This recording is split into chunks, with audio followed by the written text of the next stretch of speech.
Salut à toi, ici Gislain, j'espère que tu vas bien. Bienvenue dans cette nouvelle vidéo. Aujourd'hui, nous allons voir pourquoi l'argent ne s'apprend pas à l'école. En fait, lorsqu'on va à l'école, on apprend à faire certaines choses. On apprend à écrire, on apprend à calculer, on apprend, euh, on apprend un certain nombre de choses. Et si on fait même des études supérieures, on apprend à faire un métier. On apprend à être comptable, médecin, ingénieur, dentiste, etc. Donc, mais ce qu'on n'apprend pas à l'école, on n'apprend pas l'éducation financière.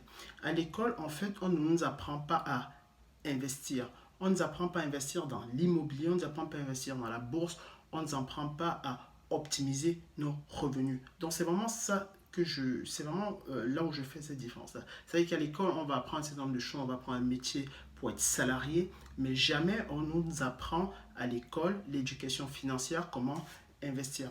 En fait, ce qu'il faut savoir, c'est que on peut avoir un très beau métier, on peut avoir de très beaux revenus, mais si on n'a pas d'éducation financière, si on ne sait pas comment gérer nos revenus, alors on peut se retrouver effectivement tous les fins de mois à découvert. Donc, c'est pas parce qu'on gagne beaucoup d'argent qu'on sait gérer de l'argent. On peut gagner beaucoup d'argent et avoir du mal toutes les fins de mois parce qu'on n'a pas reçu d'éducation financière. La première des choses à faire ici, c'est d'arrêter d'épargner massivement dans les différents supports qui nous sont proposés, livret A, LDD, etc., etc. Mais en fait, il faut investir en tout cas une partie de cette épargne-là dans des actifs. Et qu'est-ce qu'on appelle un actif? Qu'est-ce que ça s'appelle investir dans un actif? Investir dans un actif, c'est investir dans quelque chose qui nous rapporte de l'argent tout de suite et pas dans 20 ans. Parce que j'entends des gens qui me disent oui, moi j'ai investi, j'ai acheté ma résidence principale. Ok. Et la première question que je leur demande à ce moment-là, qu'est-ce que vous rapporte tous les mois votre résidence principale? Et ils me répondent rien du tout, je sors de l'argent tous les mois pour payer ma mensualité. Ou alors des gens qui disent oui, j'ai investi dans un appartement que je fais louer et je leur demande quel est le cash flow que vous générez tous les mois. Et ils me répondent non. En fait, je fais un effort d'épargne de 200 euros tous les mois. Pour moi, ça, c'est pas ce que j'appelle investir. Investir, ça doit être quelque chose qui vous rapporte de l'argent.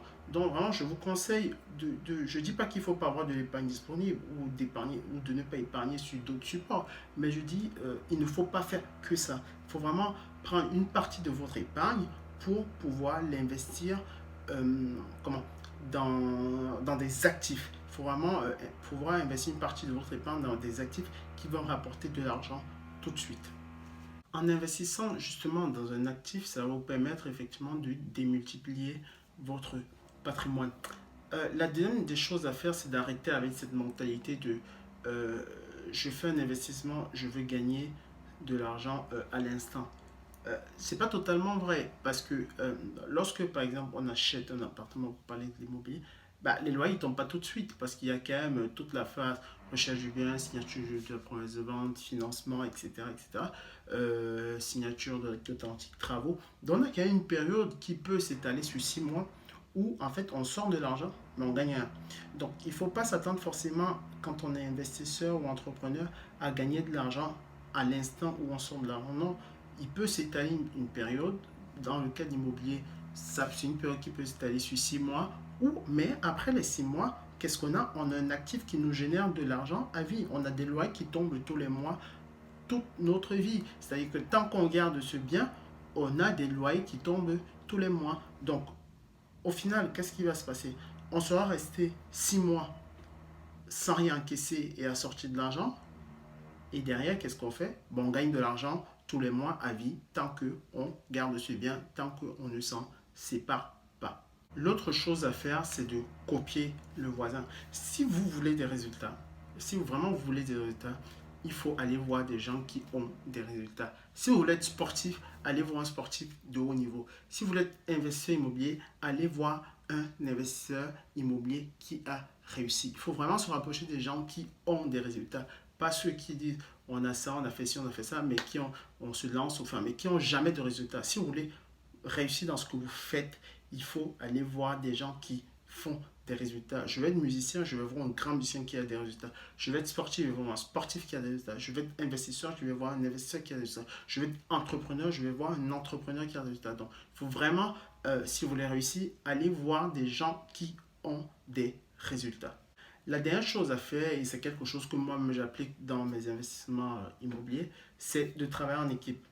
Moi, je n'ai pas la prétention de tout connaître, donc je m'entoure des gens qui connaissent. C'est-à-dire, lorsque j'ai des sujets de titre comptable, ben, je vais voir un comptable. Lorsque j'ai des questions sur le droit, ben, je vais voir un avocat. Lorsque j'ai des questions d'un point de vue notarial, ben, je vais voir un notaire. Je n'ai pas la prétention de tout connaître, mais je sais m'entourer d'une équipe performante. Et c'est cette équipe-là qui est, surtout dans l'investissement immobilier, qui est hyper structurant, qui est hyper important, justement, d'être hyper bien entouré, parce que bah, ça nous fait gagner un temps fou d'être entouré des bonnes personnes, de pouvoir se retourner vers les bonnes personnes lorsqu'on a des questions. Donc moi, je vous conseille vraiment de travailler en équipe, avoir autour de vous une équipe qui maîtrise différents sujets, c'est des sujets qu'on ne maîtrise pas forcément. Et ça va nous faire gagner un temps fou de justement d'aller voir des gens qui maîtrisent le sujet pour leur poser des questions très claires.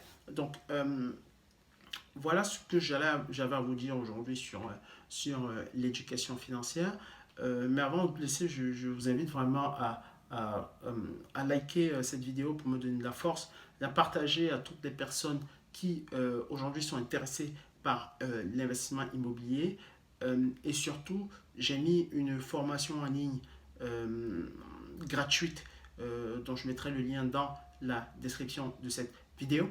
Et puis, ce qu'il faut savoir, c'est que au-delà de tout ça, j'accompagne également un certain nombre de personnes dans l'investissement immobilier. Ceux qui souhaitent avoir des résultats, moi je m'investis avec des gens qui veulent avoir des résultats tout de suite. Si vous voulez qu'on discute de votre projet immobilier, n'hésitez pas à me contacter via les réseaux sociaux ou via l'adresse email que je mettrai dans la description de cette vidéo. Je vous remercie de m'avoir écouté et je vous dis à bientôt pour une nouvelle vidéo. Ciao!